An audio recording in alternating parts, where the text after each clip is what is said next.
એક તરફ મહિલા સશક્તિકરણની વાતો અને આ વાતો મોટી મોટી છે, જ્યારે બીજી બાજુ રાજ્યસભાની 4 બેઠક માટે જે ઉમેદવાર જાહેર થયા તેમાં મહિલા પ્રતિનિધિત્વ માટે પ્રશ્ન ઉભો થયો છે. હવે સમગ્ર ગુજરાત રાજ્યમાં રાજ્યસભાની આ 4 બેઠકોને લઈને ચર્ચા ચાલુ થઈ છે. ભારતીય જનતા પાર્ટીએ આ 4 ઉમેદવારોના નામ જાહેર કર્યા, જેમાં મહિલાનું પ્રતિનિધિત્વ હોવું જોઈએ તેવું સૌ કોઈ માની રહ્યું છે. ભારતીય જનતા પાર્ટીમાં આંતરિક ચર્ચા હવે ધીરે ધીરે જોર પકડી છે. આપણે તો શું કહી શકીએ, કેમ કે આ તો આંતરિક મામલો છે. છેલ્લે છે તો નેતાજીનું જ અગડમ બગડમ.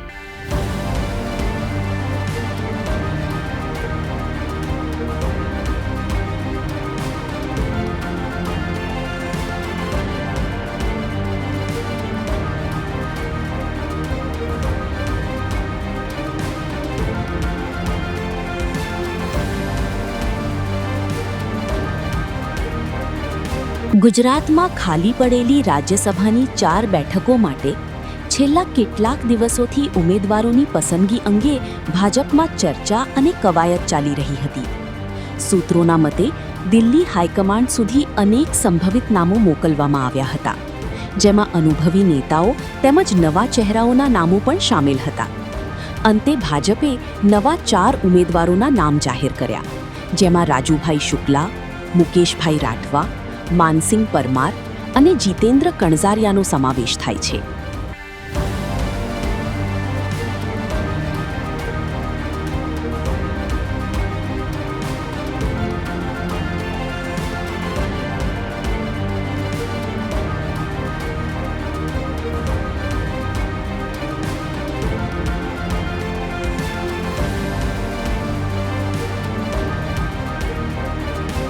ઉમેદવારોની જાહેરાત બાદ રાજકીય વિશ્લેષકો અને કેટલાક વર્તુળોમાં એક મુદ્દે ચર્ચા તેજ બની છે.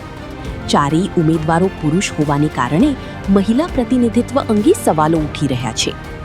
ખાસ કરીને જ્યારે ભાજપ મહિલા સશક્તિકરણ, નારી શક્તિ અને મહિલા ભાગીદારીને પ્રાથમિકતા આપવાની વાત કરતી રહી છે, ત્યારે કેટલાક લોકોના મતે રાજ્યસભામાં પણ મહિલાઓને તક આપવાનો વિકલ્પ વિચારવામાં આવી શક્યો હોત.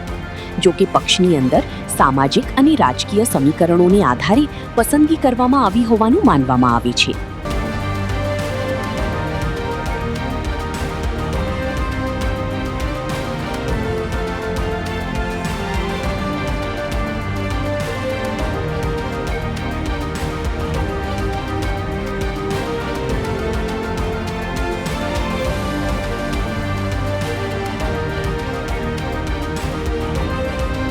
રાજ્યસભાના 4 ઉમેદવારોની પસંદગીના મુદ્દે હવે તરેતરની ચર્ચાએ જોર પકડ્યું છે. એક બાજુ નવા ચહેરા સામે આવ્યા છે, જ્યારે બીજી બાજુ મહિલા પ્રતિનિધિત્વને પ્રશ્ન ઉભો થઈ રહ્યો છે.